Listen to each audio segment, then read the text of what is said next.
Happy Saturday, or whenever you see this, but today is Saturday. I'm recording this and posting this. There's been a lot of emotion coming up this week, and a couple of things have come up with this whole random man from Atlanta for me, right? I think we're having these conversations about deadbeat dads, dads of multiple kids, dads who leave, and the choices that we assume that women are making with all of the information.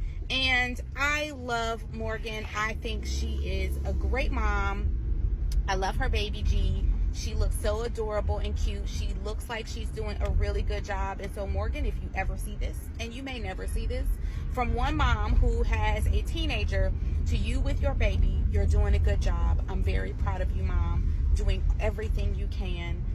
And I know you're going to be a great mom, even if you don't ever become friends with any of the other baby moms. I think this is something I can resonate with, because when I was dating my ex-husband, he had a son who was very, very little. So you may have heard me talk about him on another post or other posts, that I raised my bonus son as a little boy because his birth mother passed away when he was 4 years old. But when I met my ex-husband and we started dating, he was months.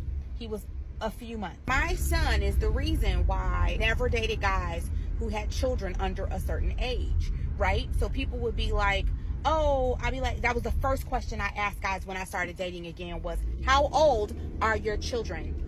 How many children do you have? I remember one guy I dated, actually for a little while too. He was like, oh, this was his selling point, right? I have 2 kids by the same mother. That's just that's the kind of culture we're living in, is like, that's a bonus, right? I've got 2 kids by the same mother, same mom, same dad. That's a rare. And things just didn't work out. The guy I'm dating now, he's got a son who is the same age as my daughter, and things again just did not work out. And so that was comfortable to me. But I always told people I would never date anybody who had kids under the age of 2. That was my minimum.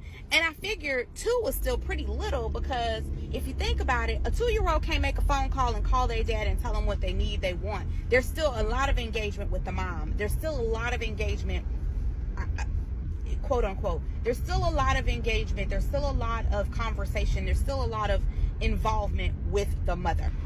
You would hope, right? Positive, you would. I think as we are making choices about ourselves, and choices about the people that we mate and we date, more so that we mate, right? But more importantly, that we date, that then turn into mates.